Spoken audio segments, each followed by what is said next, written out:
want, love on them, maybe mess with them, play just a little bit. But of course, if they start getting rambunctious, you might want to rein that down. But that is one of the number one ways that you can stop having those issues at a door.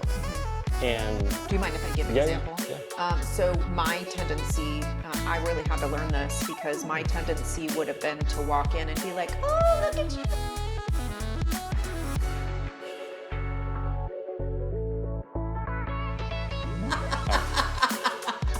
This is a good outtake, so good way to start. Welcome everyone to the second episode of Dogaholics, where we bring you everything dog related and talk nothing but dogs. Brought to you by AAA Dog Training, where you can find us on Facebook at AAA Dog Training-Chris Walker. You can also find our website at AAAdogtraining.com. Thank you for joining us again.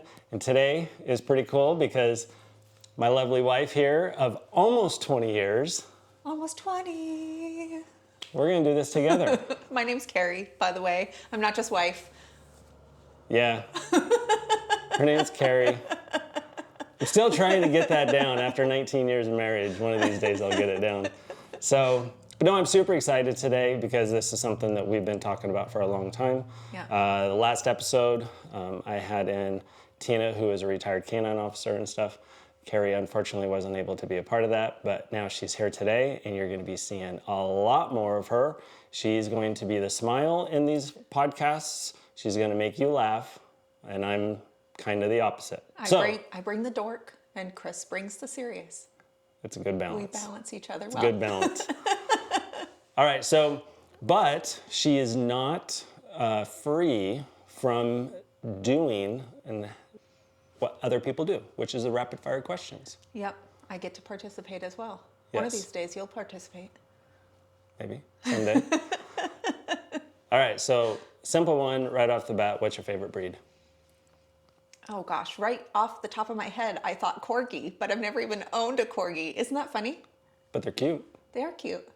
And you've talked about Corgi before. That kind of came out of nowhere. So I think it's the heart butt. It could be. Put sunglasses over the tail and it looks, I think it's the face. fluffy butt. It literally just came up out of nowhere. Apparently I love the Corgi. But you've never owned one. Never owned one. But if I had time to think, I would say like either a Jack Russell or... Which apparently is now popular. Yes. Or my current dog, which is, I can't even think this morning. She's an English lab. She's cute. She's 50 pounds and she's a little wiggle butt. She's a dork. She snores unbelievably loud. When we're riding in vehicles, that's all you hear is... Yeah, there's nothing ladylike about her. She snores, she burps, she eats things that are gross that she shouldn't eat. But her bottom wiggles every time she sees me, and that makes me happy. Yep. Yeah. Key word in there is she's a dork. She kind of matches her human. All right, so how many dogs have you owned? Just you yourself, not like growing up with, but dogs that you've actually owned. Well, not growing up with? Nope. What do you mean? Like what? Unless they were yours. My dog. Unless they were given to you, yeah. Okay, so we're not talking about like your dog. We've had all kinds of dogs. I gave you a dog. Yeah, no, I'm talking about like dogs that have just been mine. Yeah. Okay, 4. Because I had Sammy growing up, which was a Cocker Spaniel, yellow Cocker Spaniel. And then I had, oh no, I forgot about the dog that I got when we first started dating. Well, right before we first started dating. So I guess that's 5. I used her dog to get her to spend time with me. Yep. And then Dasha, which was my wedding gift. Mm-hmm. And she was amazing, by the way. And then Fuji, which was... Little Jack Russell. Nicknamed the Devil Dog. To stay with me when I was pregnant. And then current dog, which is Poe. Yep. The English lab. Black, little compact, 50-pound, perfect English lab. Yeah, what was the question you said that you get asked a lot when you're out walking her? Is she a puppy? Yeah, and how old is she? 5. Yeah. Yeah. She's small. But she's proper.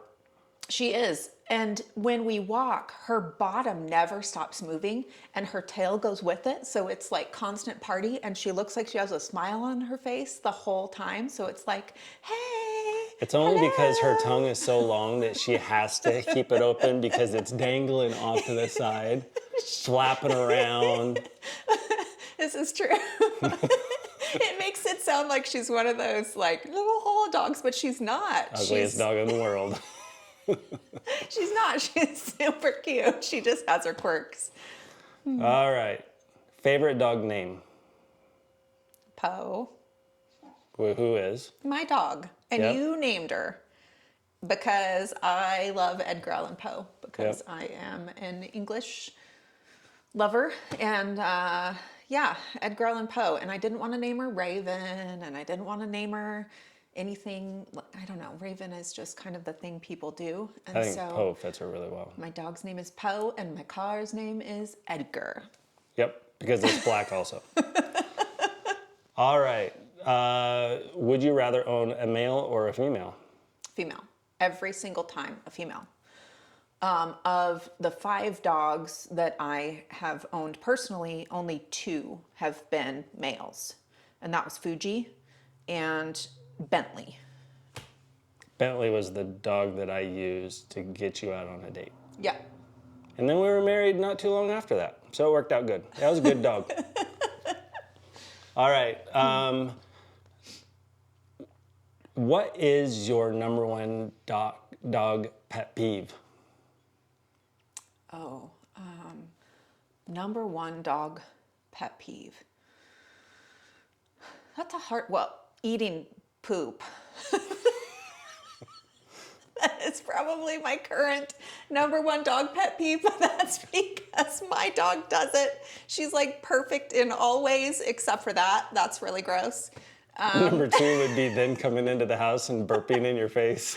No, number 2 would be coming back in the house and giving the present back all over the floor because that's the worst smell in the whole history of the world. Yeah. But if it's someone else's dog, not my perfect little dog, people are going to be like, why do you even like this thing?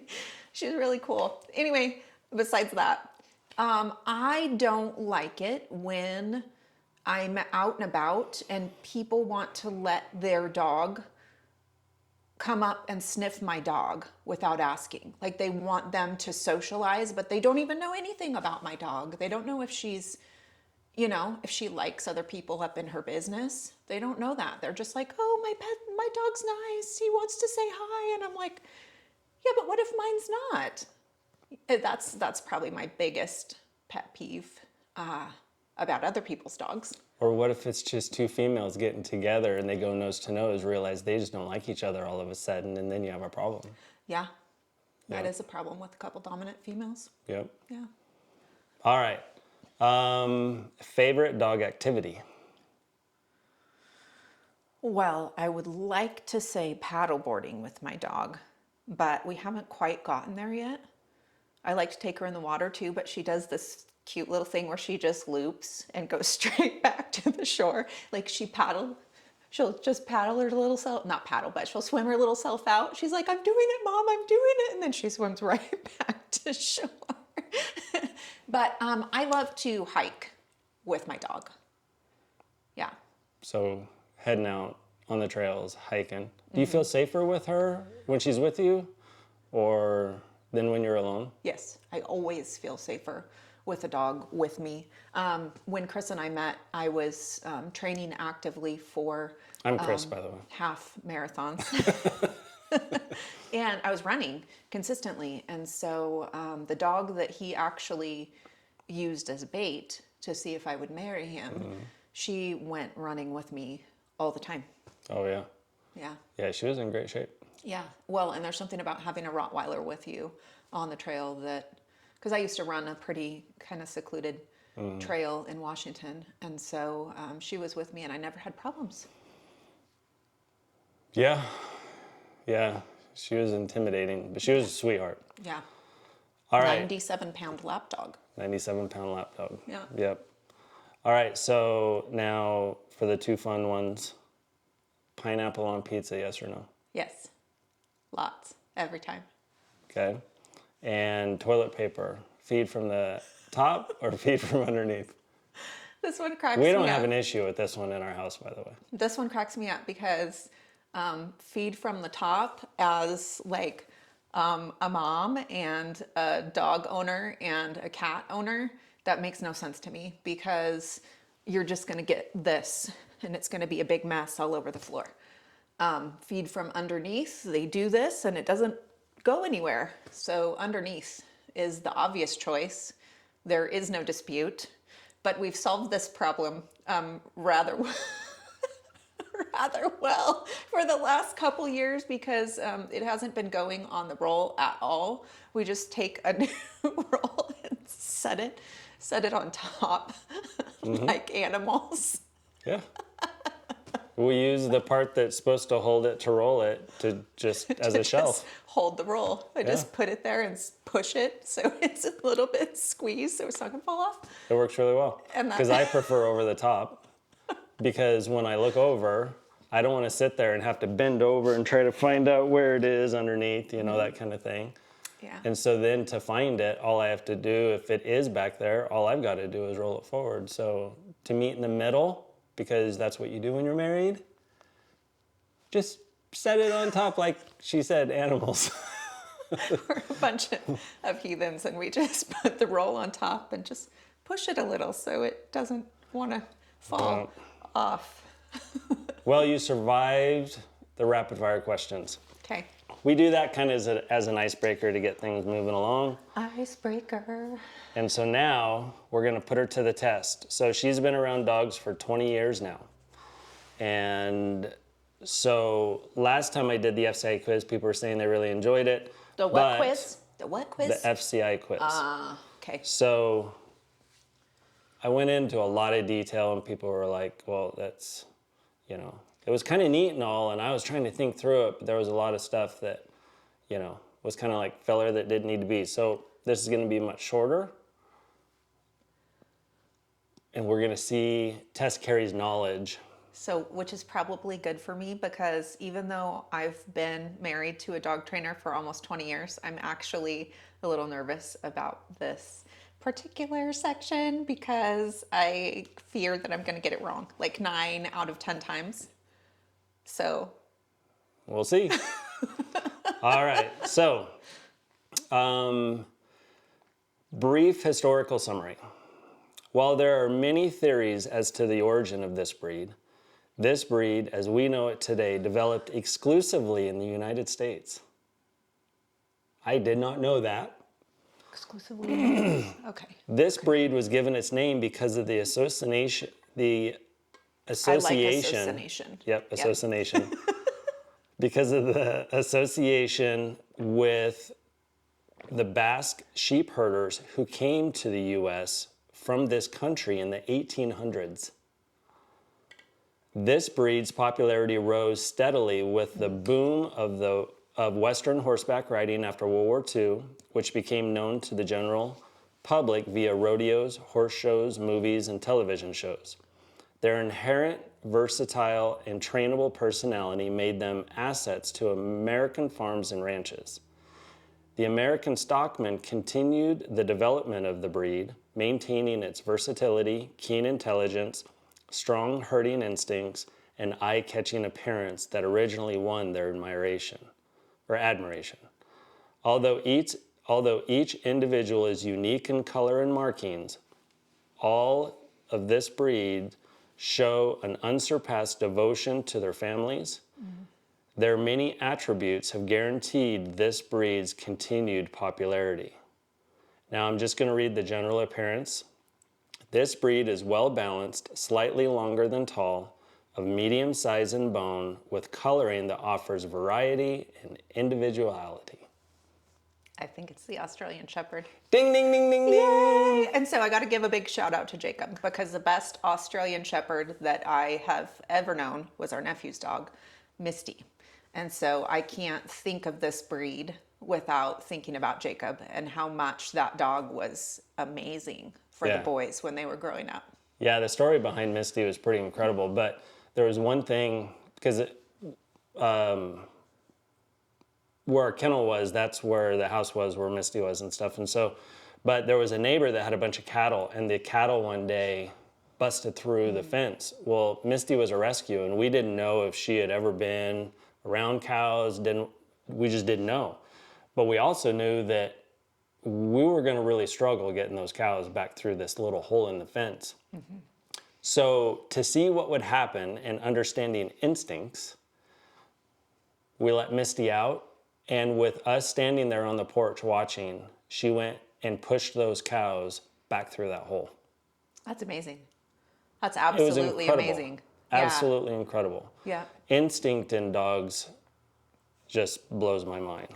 Well, and how I met her was, I'll never forget, coming to the house to meet the boys and at the kennel. And here comes this just toothy, big-cheeked, just big smile Jacob. And he's like, hi, it's nice to meet you. I mean, I just remember clear as day. And almost the second thing that was said to me was, do you want to meet my dog? Yeah. Yeah. And then here she was, just this love. Yeah. Yeah. Yeah, she came a long way. A short summary of that dog, she was brought to us by a client who found her underneath a woodland bridge with a rope that had been tied around her neck, and she had chewed it free. And so they didn't know where she went or where she belonged, so they brought her to us. And through trying to find the owners, there was no success in that. But she was severely abused, and this dog literally was abused. She would run up to children, but she would avoid adults. She would not load up in a vehicle, and she would not walk through a doorway at all. Mm-hmm. And so my sister saw how she was with her twin boys, one of them being Jacob. She instantly was just like, if nobody's going to take this dog, it is absolutely for my boys. And then it took like upwards of 3 months to get her to walk through a doorway. And then in the meantime, when she found out that adults were all right, she started running up to all the different adults and stuff like that. But I remember my sister, she's sitting there saying, do you know how hard it is to potty train a dog when they won't walk through a doorway? So, I don't know if I've ever heard that part. It was trial and error, but it ended up going, and then she lived to be really old. And she did. She lived a very long time. I just remember her pressing into you. Yeah. She just loved to be pet, and Yeah. she had these gorgeous, gorgeous, just striking blue eyes. Actually, she had two colors of eyes, but one of them was just that crystal blue. Yeah.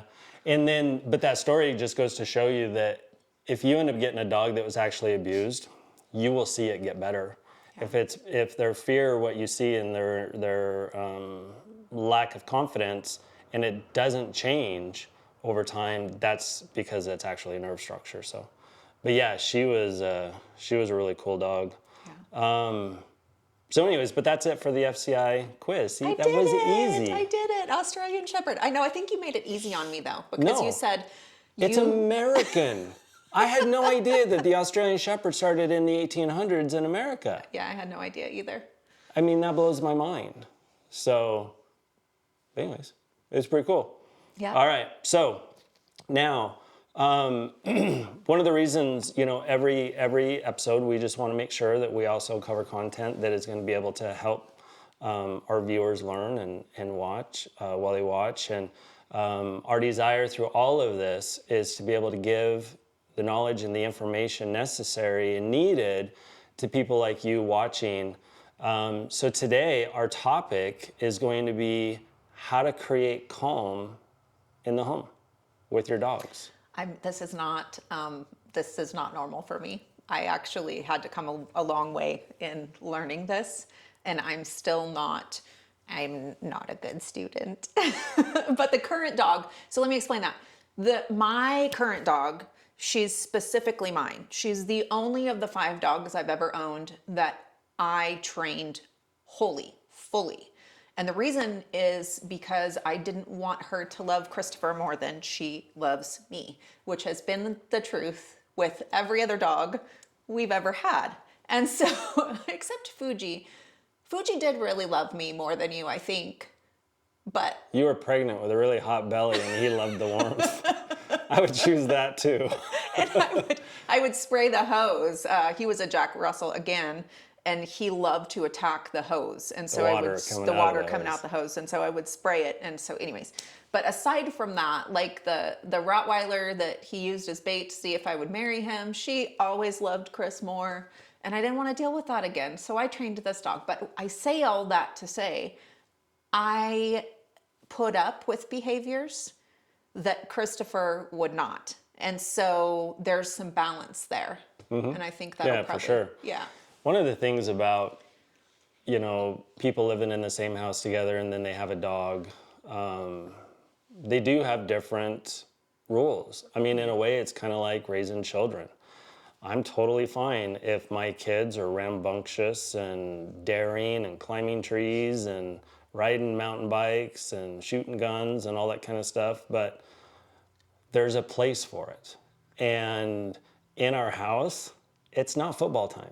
Yeah. It's not wrestling time unless we have a specific room designated for playing and throwing and stuff and roughhousing. And so the way I see it with dogs is if I wouldn't let my kids jump on the furniture and climb all over and snag food off of the countertop and just bark constantly or yell, through the house and run through the house constantly. I'm not gonna, I don't want my dogs to do that either, but yet it's very black and white for the dogs because they know, we open that sliding glass door, the minute they go outside, it's like watching a bomb go off. They are running and racing and playing and slamming into each other. We can go play fetch and, They get the zoomies. Oh man, yeah, they get the zoomies and then they hit each other and then they get mad at each other and then you hear the rah kind of thing. So yeah, it's like a bunch of siblings. But Yeah. But anyways,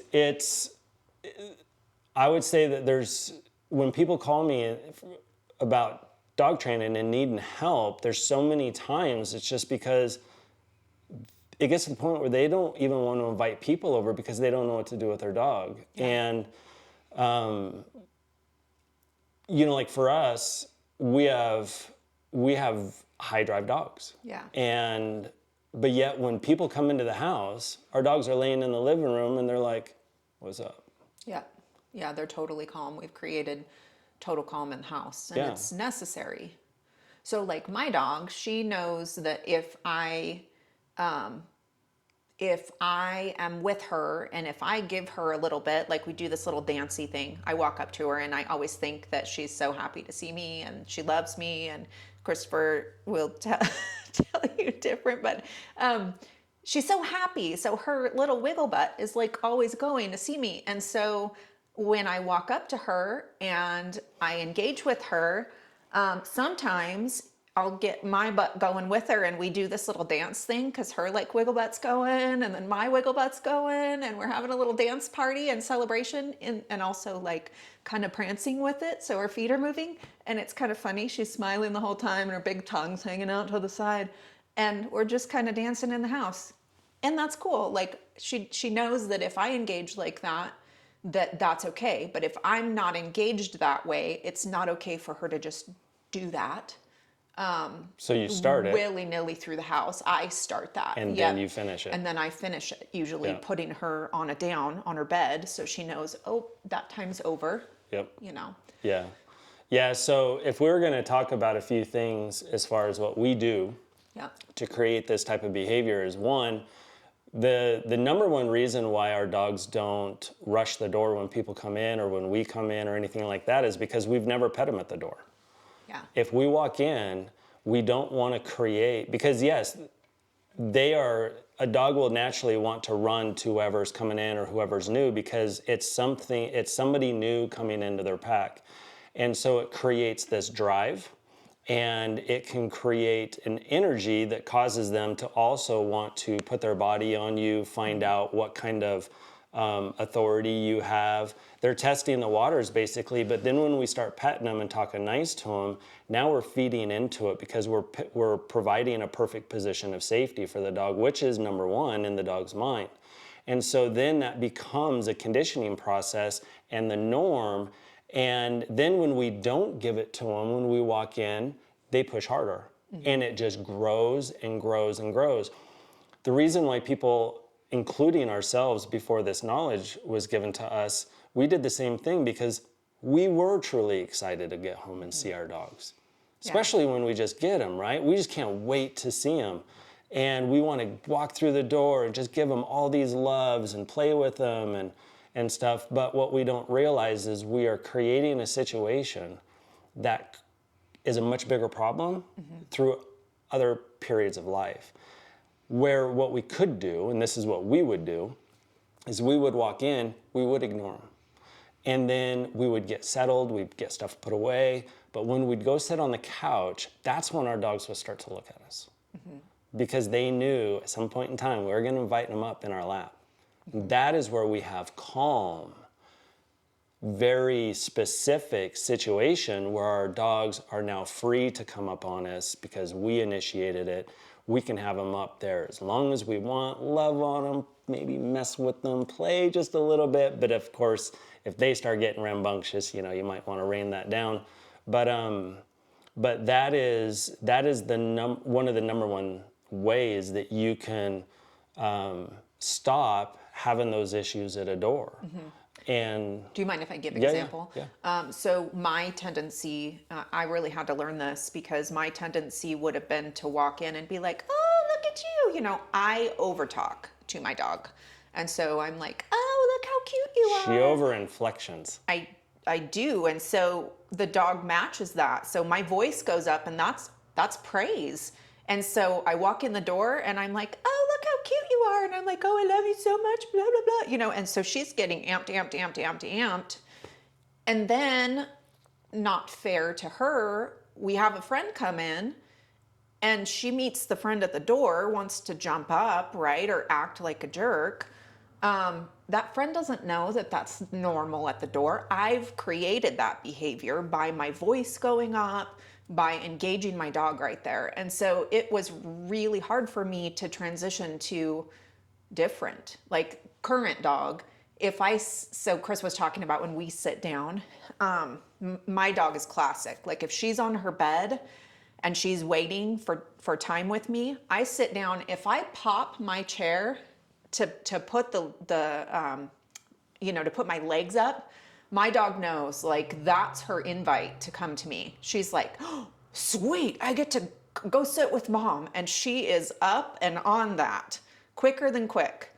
And I allow that. It's kind of our time to sit together. Remember when she jumped off of Clarkson to get up there? Yeah. Because Clarkson was laying down kind of by where that was. He's our big, dorky, hound kind of dog. Yeah. And she went, she could care less what she planted her feet on to get up there. And when she jumped off of his whole body, he raised his head up. What the heck? What just happened to me? What was that? Because he was sleeping. It was hilarious. Yeah. She's like, oh, I'm just using you as a spring to get to mom. Oh, man. That was so funny. But yeah, so that's one issue that people can have where they create chaos in the house. Now, another thing is the racing around, the zoomies that, like Carrie said, and stuff like that. It's completely up to you, as a dog owner, what it is you're totally fine with your dog doing. But one of the ways that we also create calm where our dogs don't race through the house is that we started the conditioning process in our home with them by every single time they came into the house, we walked them in on leash. Every single time. We walked them out on leash, we walked them in on leash. If we wanted to take our dog from the living room to somewhere else in the house or whatever, we have a leash on them. The number one most unused tool for control and conditioning, the most unused tool in the house is the leash. People think of the leash as being used outside because they want to make sure to come home with their dog that day. And there's obviously leash laws and stuff, but in the house, use a leash. And when you sit in a chair and you want to read a book, watch a show, and you don't necessarily want to engage with your dog, just hold on to the leash. Don't let him go anywhere. I promise you, within 5 minutes, your dog is laying down and just chilling. And you create this conditioned process and routine that your dog will start to naturally fall into. Yeah. And it's wonderful. And usually, eventually, I mean, not usually, like eventually you don't need the leash because the conditioning becomes, oh, when I walk through the house, when we're going from point A to point B, I'm respectfully walking by mom on her left side. That's what we do is left side. And because of the conditioning, when they're, young and for a period of time, or when you just get them and for a period of time, all now that I have to say, even with all 3 dogs walking with me from outside to in, I just have to say back, or I have to, put my hand where they're like, oh, right, be respectful. So they're not racing in, they're not racing to anywhere in the house. Yeah. Yeah. It's something where that conditioning process, I mean, if we think about it, we spend 18 years conditioning our kids in a way, right? Yeah. If you were to think about conditioning a dog in your home, if you're consistent, because consistency is everything. With kids and with dogs. When you start to realize that what it is you're doing with the leash and with them being calm and not racing around, when you come to the realization that it is no longer work to you, you're probably pretty close to not having to use the leash again. But I will say, if then they zoom past you and you're not ready for it, in that moment they went, oh, now I'm free to do this. Yeah. So you have to then get the leash. Be wary of that, because next thing you know, you start to becoming reliant on the leash. So, that's one of those situations where it's kind of a catch-22. You want to get away from the equipment, but at the same time, you just want to make sure, don't think your dog is smarter than it is. Don't think that your dog gets it better than they do. Let them prove it over time. And when you start to find out that you're able to do all of this, and you're not even though you have the leash, you're not reliant on it, that's when you know you're ready. So, well, and do you mind if I speak to that for just a second? Yeah. So like even now, our dogs move all the time without leashes. But every once in a while, one of them just will bust through to their bed. And so at that point, it's up to me to walk up to that dog, have them walk with me respectfully back to the door and respectfully back to their bed. It's like, no, you don't, I'm reminding them, you don't get to just do that. Does that make sense? So it's taking the time as a responsible dog owner to fix what just happened so it doesn't become the new normal in the house. yeah. Yeah. Yeah. And then the other thing that I would say that is chaotic in a house that sometimes people feed into because they see it for something that it's not, and that's barking. Yeah. A dog barking at all, unless you are teasing it to like play fetch or something like that. A dog that barks is a dog that perceives something, whether it's a noise or they're seeing something outside or they smell something, whatever it might be. They see something as a threat. And so in that moment, they have avoidance, submission, fight, or flight. So they're choosing fight by barking. Barking is fight is barking, growling, showing of teeth, nipping, and biting, and it's always in that order. And so if you have a dog that is sitting there barking at the mailman that's walking by, or the dump truck, or a neighbor that just happens to be walking by, when they're barking, if you think your dog is being protective, you're wrong. And the reason why is because you have to ask yourself in that moment, was your dog actually under a threat? The answer 99.9% of the time is no. And so, but because we perceive it, or you might perceive it as being protection, we're now praising that dog, which is compounding the problem, because you're telling them, yes, they are a threat. You keep doing what you're doing.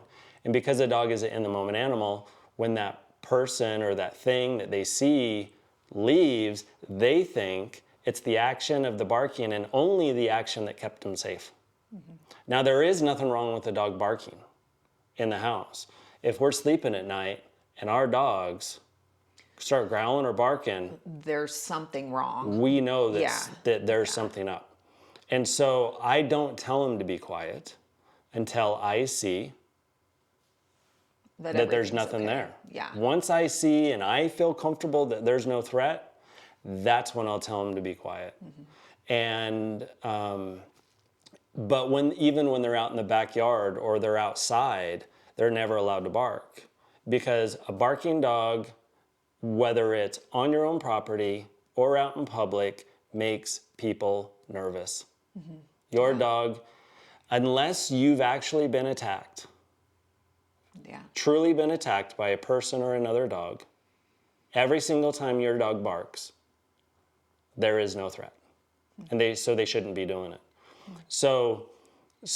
But if you want that feeling of warning and having a burglar or something hear your dog barking, even during the day when your dog is barking at the dump truck, look and see what it is they're barking at. Once you see what it is they're barking at and you deem that it's not a real threat, get your dog to stop. If you don't know how to get them to stop, You can call a guy I know. talk to somebody that knows what they're talking about. Absolutely. Yeah, Because it is different for every dog in every situation. And if you know what to look for and you know how to communicate properly, there's multiple different ways of doing that. That's what we're talking about. Yeah. I wanted to add a little bit here because there are certain things that our dogs do as puppies that we tolerate. And this can kind of relate to the situation at the door, right? Creating calm at the door, but also barking at things. So there's certain things that our dogs do as puppies and we're like, oh, how cute is that? And so we praise that behavior, not realizing that we have to think forward to what's that behavior going to look like when they're not this little fluff ball, when they're actually like as big as they're going to grow to be. And will we think the behavior is as cute then as it is now? Because the more we're like, oh, look how cute you are, blah, blah, blah, which is my tendency, so I could speak to it, the more we're guaranteeing we're going to have that behavior when we don't want it, which is when they're, ginormo 10-foot tall dogs. and bulletproof. Yeah. Yeah, it's it's a really good point, because puppies, like children, can have a tendency to get away with murder. Yeah. The thing about kids, though, is that we communicate their language naturally. If our kids are wrestling in a restaurant, we say, stop Knock that. it You off. can't do that here. And they go, okay. We're in public. How do you act in public? Right. And so when our dogs do something that they shouldn't, and we say, stop that, you can't do that here. That's like if we were speaking Japanese right now and you don't understand Japanese, this doesn't work. You got to be able to speak the same language so you can have that understanding. So, I would love to say that I was born with all this knowledge and I'm the founder of it, but I'm not. I can say that freely. Like, I didn't know any darn thing until I met Chris. And We all start at some place Yeah. and learn, Yeah. So that's absolutely nothing to be. If you're frustrated with your dog and how they are in the home and stuff like that, just know there's an answer. Yeah. All you're doing is lacking information, proper information. Yeah.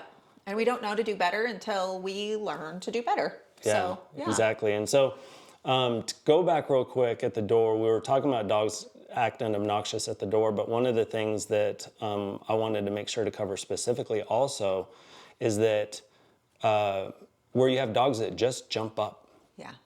It doesn't matter if people are coming through the door or not. Sometimes you just have dogs that they jump up on you. And it's so cute when they're a puppy. You're like, oh, I And they're love low you. down to the You're ground. And, fluff butt, look at you. and when you get old and you have a bad back, you don't want to bend over as far. And so it's wonderful. But again, dogs are an in-the-moment animal, and they're only going to repetitively do what they believe benefit them. And so the minute they put their paws, their body up on you, and you talk nice, Is praise. which is inflection, A, B, C, D, F, G.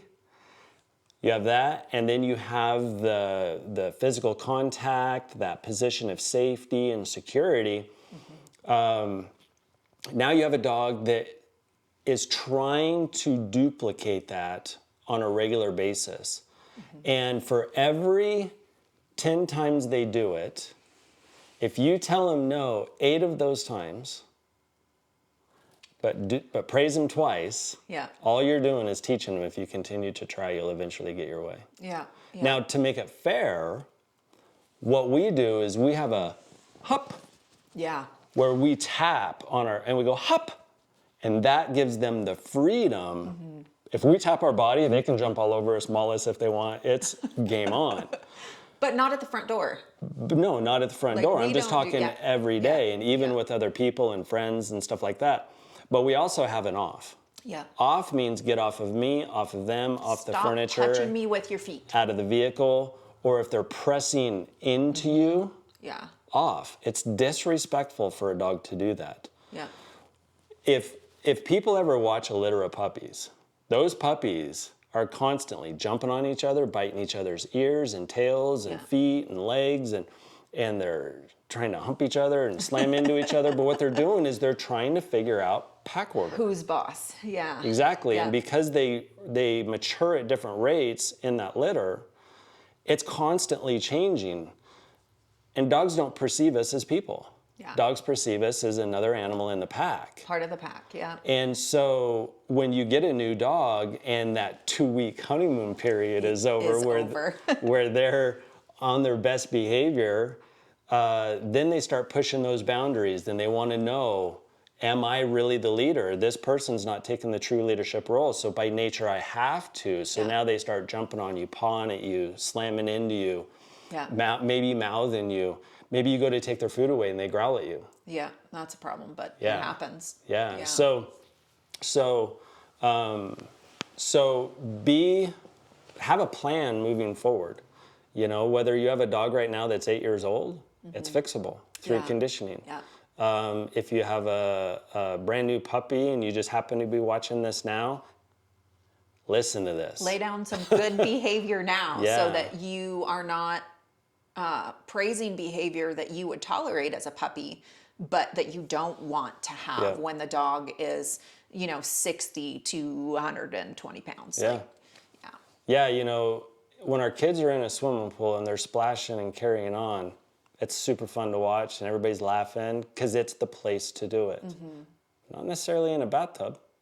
If they're splashing water all over the place and you have to go through with 5 towels to try to clean up the whole bathroom because water's all over the place. They're going to get the towels handed to them so they can clean up the bathroom. Let's lay the ground rules now. Yeah. So, but just understand there's nothing wrong with having a time and a place for these kind of things with your dog. Yeah. Yeah. You know, so just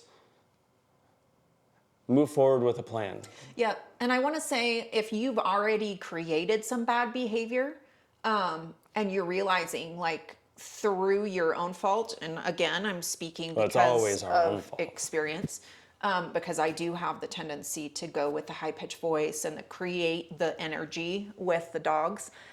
If you're realizing that you've already done some of this, it's not too late to stop and start creating better behavior, right? It's not too late to change the behavior that started it in the first place to create kind of new calm. Well, and that's what I was saying. It doesn't matter their age or how long that you've owned the dog. But what you just said brings up a really good point when we're talking about in the moment. Yeah. So say that Carrie walks into the house and she's like, "Oh, Boa, look at you." See, I can get up there. If Carrie realizes and she starts to see Poe get really starting to spaz up a little bit and kind of obnoxious, you can turn right around because a dog is a mirror image of us.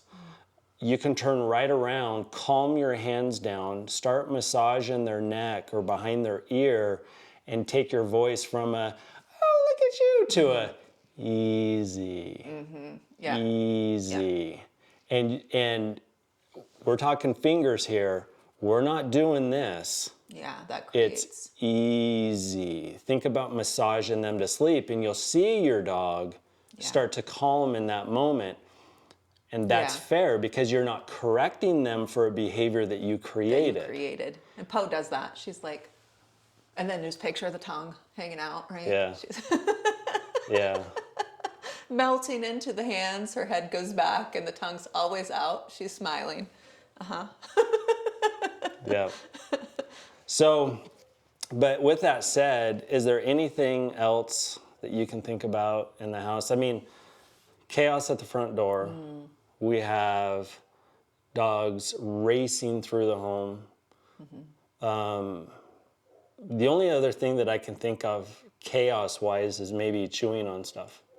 Yeah, I was thinking that, or jumping on the counters. Yeah, Yeah. I would say that chewing on things, you know, Probably a bigger problem, Yeah. because you've got like slippers and shoes and whatever starts with puppies. Yeah. Yeah. Yeah. So if you have we all have a grand idea, and I would love it if it was possible for everybody to be able to have that dog that you could just, when you had to run to the store or go to work or whatever, have the ability to leave your dog. I Just can speak let to him out this. and roam in the house. It would be really, really awesome if every dog was capable of that without causing damage or getting into trouble. Do you mind if I jump in real Yeah, quick? go right ahead. Because this isn't related to the house. My dog's Oh, your great car. in the house, but I cannot leave her in the car by herself. If there is anything loose in the car, she's eating it. I am talking, if it smells like me at all, it's going in her mouth. So she's eaten bills. She ate recently $15 that Chris doesn't know about. Yep. Yeah, Yeah. she ate $15. I found just enough of it that it wasn't able to be salvaged because it didn't have both parts of the serial number. So yeah, she's eaten a metal earring before, so dangerous. So she is not a dog that I can just take with me. I know it sounds like she's awful. She really isn't. I love her so much. Anyway, she's not a dog I can just take and be like, oh, I'm going to run in the grocery store for 5 minutes, because she is literally going to search inside the doors, under the seats, pulling coffee cups apart. Like, she can't be trusted in the car. And so, if I take her with me, I know, and I have her loose, I know, like, I cannot just go into a store. If I take her with me and she's loose, I know that she's either coming with me when I get out of the car, she's coming on a walk, she's doing whatever. If I have her with me and it's a longer trip, or it's a situation where I know I'm going to go into the grocery store, I'm going to bring a crate in the car. Because the crate keeps her safe. I don't want her eating metal earrings. I'm not always the best to know I've left a metal earring. And so because of my tendency to not always know what's in the car, and her tendency to eat everything that smells like me, it's safer for her often in the car to ride in a crate. Yeah, and if you take all of that and you apply it to the home, Yeah. once a dog does something and, you know, they're allowed to do it, whether it's chew on a shoe or whatever, if you're home and you catch a dog doing it, you can correct them for it and stop them, and they learn. Yeah. But once you leave the house, you're the authority that's leaving, which means they become the authority. Yeah. And so Free to eat if $15. you want to make sure that, you know, if you're heading out for a couple hours or whatever, either set up a room that the only thing that's in there are things that you're okay with possible destruction, or maybe you throw toys in there, but I would recommend that you never have anything in there that is some type of fabric. Yeah. Because if they were to chew it and swallow it, it can be really Bind up hurtful their for them. intestines. Yeah, you don't want that. But other than that, a crate, and I don't recommend the all metal foldable crates. A dog can actually get hurt through those. I always recommend your standard plastic crate with a metal door. They actually prefer that better. And feed them in there. Get them used to being in there. But feeding a dog in a crate, you want to talk about, if you struggle with having a dog wanting to go in a crate, start feeding a minute and shut that door. Put the food in there. So put the dog in there, get the food in there, shut the door, let him eat, let him out. They will start going into a crate without a problem. But now say that you're going to be gone all day long. Now we're talking about something that is a little bit different, because we would never expect a dog to be in a crate during the day, especially for more than 4 or 5 hours. If they do, now they have to use the restroom, and now you run the risk of a dog having no choice but to go to the bathroom. They didn't want to because they're naturally a clean animal, and now they're having to lay in it. Yeah. And so in this instance, maybe it's a situation where you have a run set up outside, or if you don't trust having your dog outside and you have space in a garage or something like that, set the run up in there. Put red cedar shavings in there, so that way they can pee, they can poop, you can clean it up, really simple and easy. Yeah. And that is essentially your babysitter. Yeah. So there's different ways of going about it and stuff like that, but And the red cedar is antimicrobial, so you're not going to have pests. You're not going to have it repels problems. fleas and mites and ticks and all Yeah. that kind of stuff. So yeah, it's really good. So just if you're gonna, if you're looking to get a dog, I mean, understanding what the day is going to look like and how can we prepare for it and stuff like that is really key to your success with a dog. Because the saddest part for me when it comes to pounds is that when I go in there, a lot of times I can look at a dog and within the first 30 seconds, I know why they're in there. Yeah. And when people don't understand dog rules, when they don't set up and have the knowledge to set up their house properly and stuff, they get a dog in the moment, and then the dog becomes work. And they have this grand idea in the beginning that they're going to get a dog and invite it in all aspects of their life. And then because of how they handle the dog, or the dog is a certain way, now they find that they're starting to live their life around their dog. Yeah. They didn't sign up for that.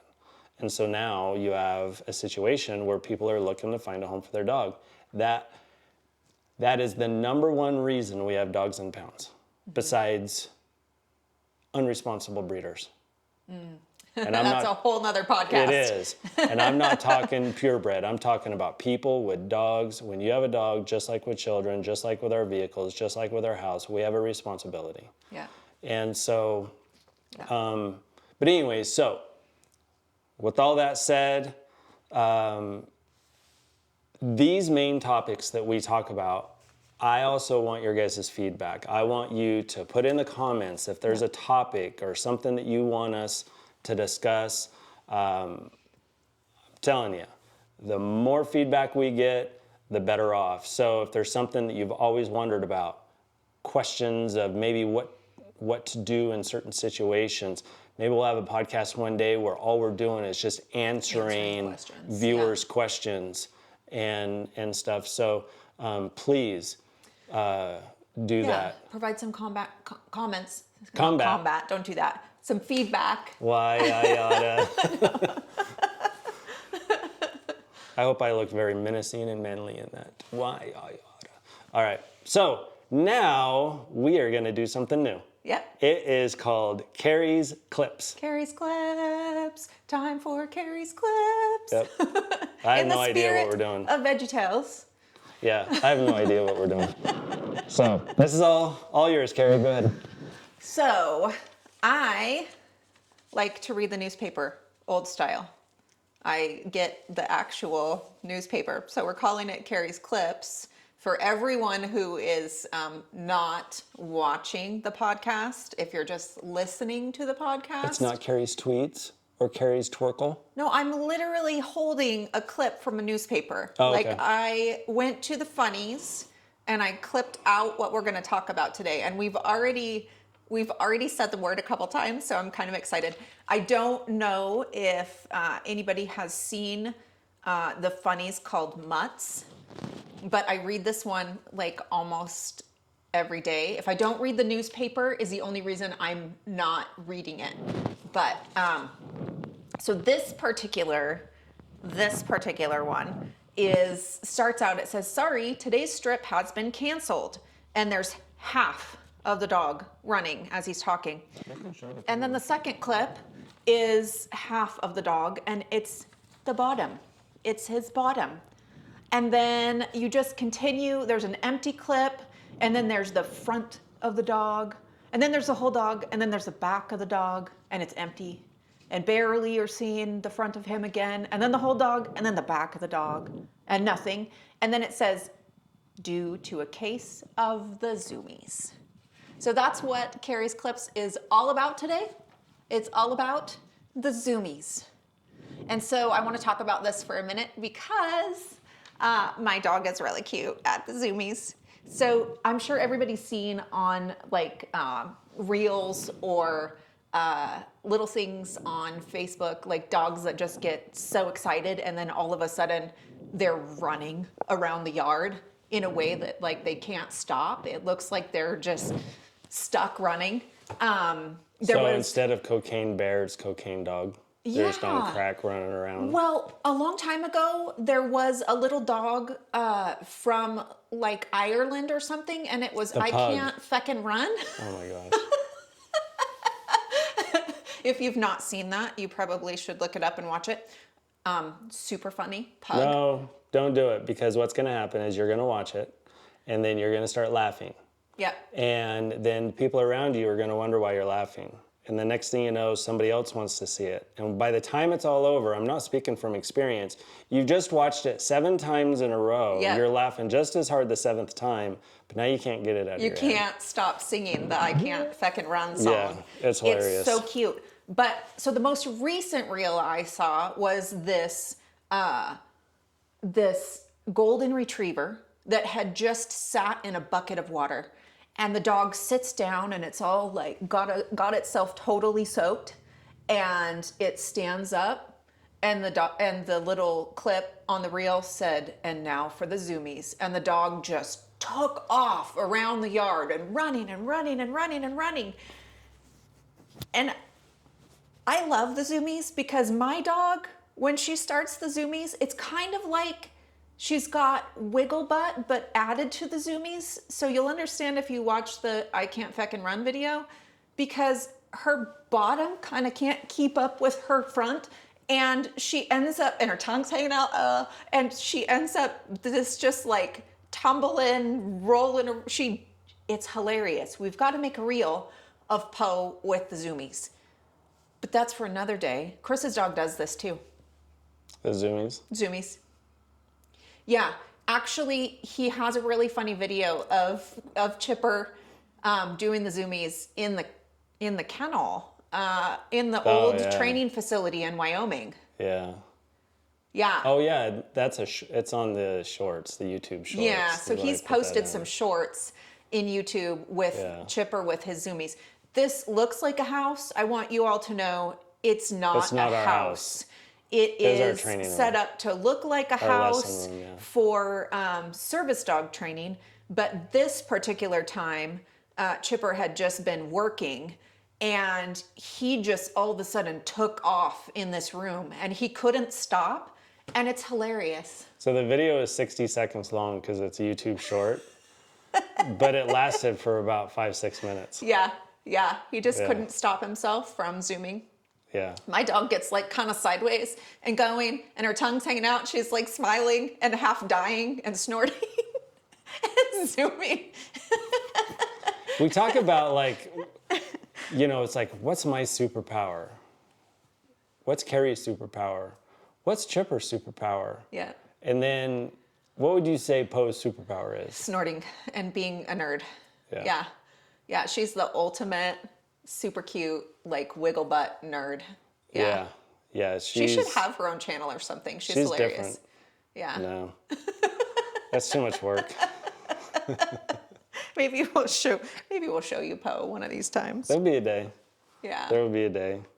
So to go along, I saw the after effect of the zoomies. Okay. There was a little video reel thing, whatever you want to call it, that I watched, where it was this golden retriever, and it was standing at the back door. Yeah. And it kept doing this. And it was wanting to walk through, but it kept doing this because at one point in time, that dog went to run outside and slammed into the glass. And it never forgot it. So every time they open the door, the dog won't go out unless it sits there. Does this first. But it did it for like 40 seconds. And every time it would put its foot out to step on the other side of the threshold, it would pull its foot back really quick. And it just kept checking to see because it knew it was there. Oh my gosh, it was so funny. And then finally it fell forward, got through that mental part. Oh my goodness. And then walked through. And I just thought that was so funny watching that because you just had to imagine. It makes me wonder, I mean, that dog had to have hit pretty hard.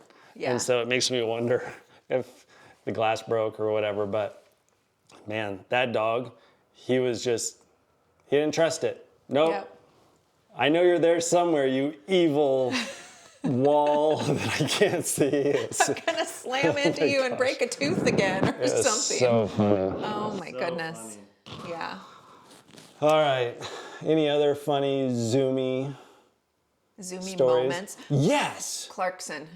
And I've got one. Okay. So I just was thinking about. Clarkson's wasn't Zoomy on the butterfly. No. Well, not really a Zoomy. We thought when Clarkson was little, he's a big black mouth cur. Plothound mix. Yeah. I can't remember this. He's got 3 things in him. Can't remember the second mountain cur. Anyways, he looks like a plothound. So he's like a big black Scooby-Doo with yellow eyes. He's kind of creepy, but super cute too. We named him Clarkson after Jeremy Clarkson of Top Gear. Yeah. And the Grand Tour. So that the boys could shout, Clarkson! Yeah. So anyways, we got him to hike with us in Wyoming. First camping trip, we're out with him and we're not quite sure what he's gonna do or what he's got. And all of a sudden this dog takes off running through this field and we're like, oh my gosh, his behavior had been great up until then. He had great obedience. Just lost my dog. But all of a sudden we're like, oh my gosh, we almost lost our dog. Or we just lost our dog. And we're like, what is he chasing? A butterfly. He was literally he was hell bent on getting this butterfly. Full tear going after this butterfly. Yeah. Luckily he did have a hear, so he came back. Yep. But that was, it's not zoomies. Clarkson does do the zoomies. Mm-hmm. And he's all knees. And so that one's kind of funny too. Not as funny as Poe though. Yeah. Well, I started Pepper. laughing because back when I was young, we had a Brittany. And there was a friend of my sister who needed to hold on to Zach's leash. And he decided that he was going to go run around. He was a pretty strong dog. He pulled her off onto her belly and drug her through the yard. And all I could do is cringe. And I think I was probably around 8 or 9, maybe 10. And you have that little kid giggle because you know something that they don't, but they're about to quickly find out. He drug her through the area that he goes to the bathroom in. Oh my goodness. And when she wouldn't let go of the leash, she was like, let go of the leash, let go of the leash. She wouldn't let go. And it looked like this, she had to go change her clothes after that one. She was smeared. Yep. In not a good way. Yeah. Yeah, it was. So yeah, that dog. I don't know why she just didn't let go of the leash. I don't know. It wasn't her dog. She froze. But it was pretty funny. It was pretty funny. All right. So now we're going to do, along with Carrie's, unless you had anything else you want to say. I don't think so. I liked that clip too. thing. It was a lot of fun. So now we're just going to have, did you know? Okay. Did you know, Carrie, that yawning is contagious for dogs? Now, when I read this, I could just picture, after people hear this, I know Carrie's gonna do it, and she's gonna tell our kids, and they're gonna try to do it. Yawning is contagious, even for dogs. Research shows that the sound of a human yawn can trigger one from your dog. And it's 4 times as likely to happen when it's the yawn of a person that they know. That's really funny. So this makes me think of my mom. This is funny because every time I talk to my mom over the phone, we usually have longer conversations, and she gets upset with me because I yawn and I give it to her over the phone. I give a big yawn, and then she's like, stop it, you're making me yawn. But now, and we're 6 hours drive away Oh, from each yeah, other. yeah. So Yeah. I'm giving her yawns every time we talk over the phone.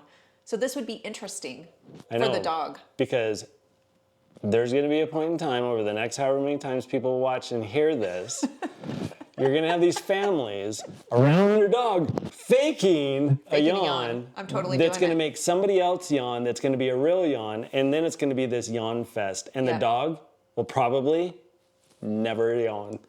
It'll just be like, I'm doing it. As soon as we walk in the house after this air or after Yeah. this recording, I'm gonna walk up to my dog and I'm just gonna just give this biggest yawn ever Yeah. and see what she does. I bet she doesn't yawn.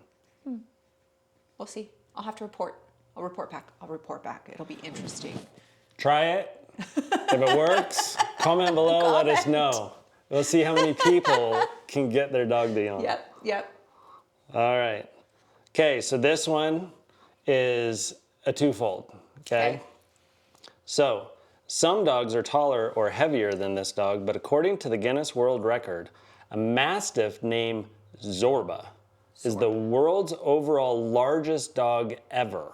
Okay. Zorba weighed 343 pounds How is that possible? and measured over 8 feet from its nose to its tail. And he's been described as being about the size of a small donkey. How is that possible? I have no idea. So I think It's of big huge. breeds. I think of like a Kangol, right? That dog is ginormo. Yep. I think of like the dogs that can stand on their back legs and they can put their feet like up on your shoulders and their head is like above your head.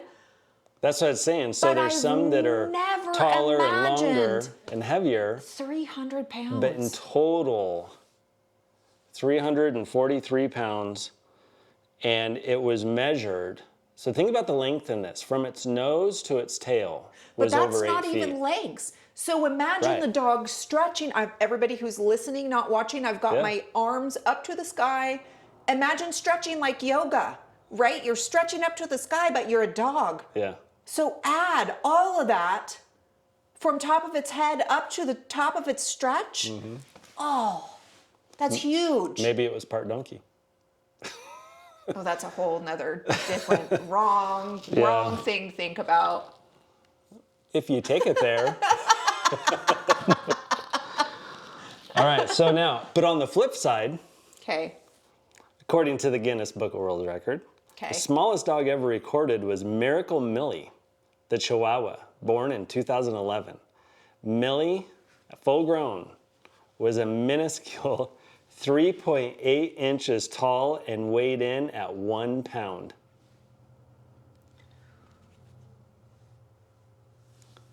From my palm. 3 inches tall. Oh my gosh. So she literally would like fit right here, right in the palm of my hand. She would just curl up in That's your not little a hand. dog. That's like, That's like owning a squirrel. Do you know how bad every time I see a puffy brown squirrel that I want to just it'd be the size of a chipmunk. own it? Oh, true. Not a squirrel, the size of a chipmunk. Yeah, but it's a pound. So was it just like a super fat chihuahua? That's not nice know. to say. But a pound is some weight. But I guess not if It's you're only 3. 16 ounces. True. But think of that. It's just like I'm holding it, my hand up. Think of the thing just like curled in your hand. I bet when it was born, it looked like a pink baby mouse. A fresh born baby mouse. Little itty bitty thing. Yeah. It's like the hummingbird of dogs. Oh, yeah. Itty bitty. Isn't that crazy, though? Yes. The world is full of interesting information when it comes to dogs. Yes. So, Mind-blowing and interesting information. it's So all- think about this. The Chihuahua, that's the smallest dog, is like the size of the tongue of the 344-pound dog. I bet the tongue is quite a bit bigger. Meh. Your dog's tongue is bigger than that Chihuahua. It's probably true. She has the longest tongue. She's cute. She's It's cute and literally adorable. like fat and it hangs off out to the side. Yeah, and she's like way cute. It's just her tongue is too big for her mouth. Her tongue is too big for her head. Yeah. This is like Skippy John Jones for anybody who's had kids I have kids, but I don't know who that is. Yeah, our boys loved Skippy John Jones, which was like a little Siamese cat that thought he was a Chihuahua. And so it's all these adventures about this little cat that thinks he's a Chihuahua. And his thing was like, my tongue is too big for my head and my eyes are too big for my body. I am not a Siamese cat. I am a brown Chihuahua. And he went on adventures. Anyway, I don't know why I thought of that. I don't know. I haven't seen it, so I'm just like, This is apparently one of those things where the boys got to listen to this in the car with mom, but never with dad. Yeah. That happened a lot with little books. Yeah. Or VeggieTales. Or Adventures in Odyssey. Yeah. It happens. We started listening to books together when they got like to Harry Potter. Oh, yeah. Yeah. We were driving back from a hockey tournament from Casper, Wyoming, and Carrie has already read the books a bunch of times. She's already watched the movies, and she gets to the part where... Can't say it. You're going to spoil. In case anybody's listened and they're listening with their kids and you're doing a spoiler alert. There's a certain part in a book where someone dies. You just ruined it. I bawled my eyes out reading it out loud to our kids. Hermione. You fibber. Yeah. Anyway. All right. Okay. So, what is the most embarrassing thing your dog, or most embarrassing situation your dog has ever put you in? Well, frequently, like even yesterday, while we're walking, I walk on a trail that is frequented, and she doesn't give me advance notice when she has to potty. Like she just doesn't. She just drops her bottom and she's immediately going. And so it's like, okay, can I at least get you off the concrete and onto the grass before you start doing your business? Nope. Like we're literally walking and she just it starts going. Anyways. And so I'm provided weekly with an opportunity to clean up poo from the concrete rather than the grass. Bag overhand, just it's glorious and super embarrassing, and you're just picking up and gathering and really praying that like none of that thing is getting on your hand as you're pulling the bag back around the treat you've been given. I find that very embarrassing. I find it more embarrassing when it happens on the concrete because people use that path, like a bike path. I find it more embarrassing than like if she had done it in the grass. Like the grass is acceptable, but the concrete is not. I find that embarrassing. There you go. Would you like to know what I would do in that situation? Yes, please teach me. Advice corner. It just came up. It's brand new. Actually, no, it is. I'm gonna be bringing the issues every week, and Christopher's going to be able to speak to the issues I bring. It's totally fine, because if a client was to call me up and they were to say, what would I do if my dog did this? This is what I would tell them. Yeah.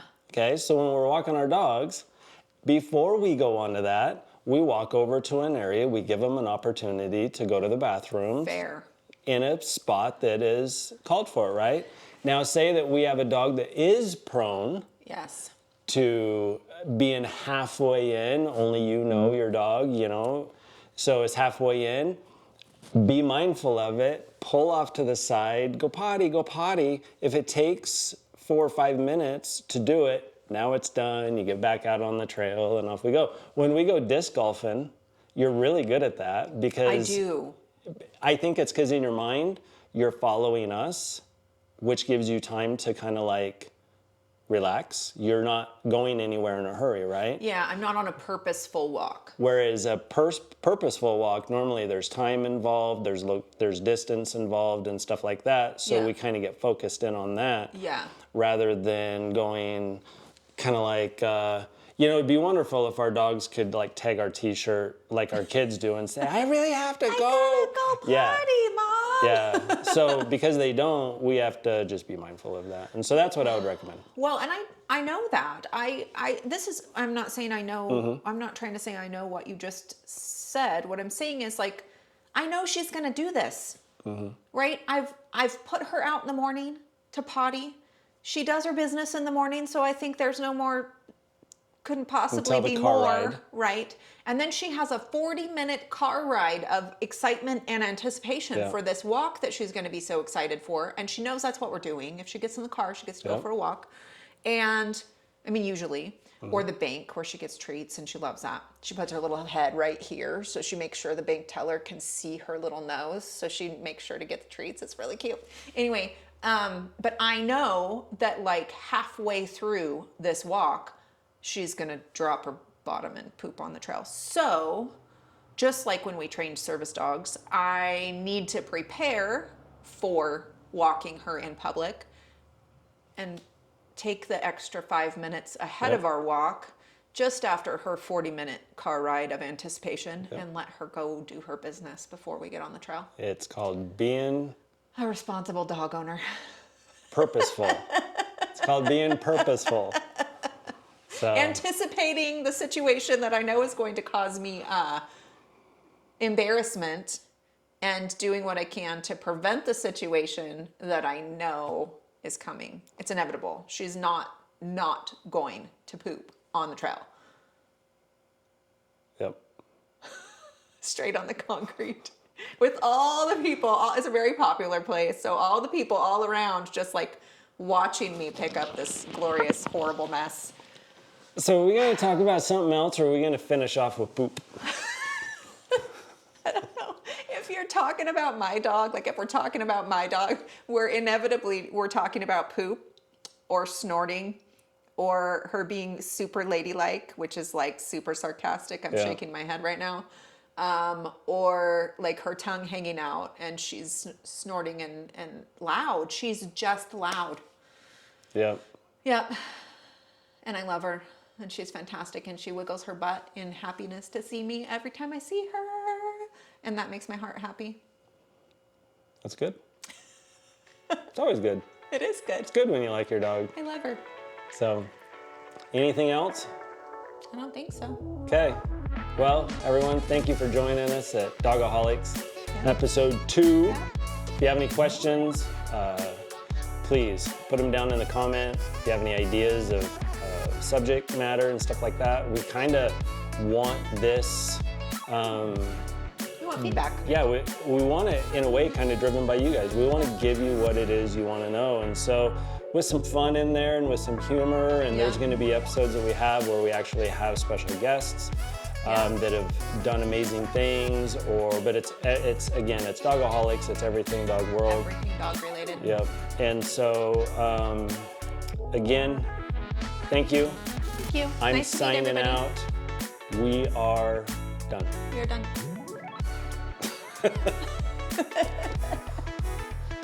Whoop, whoop.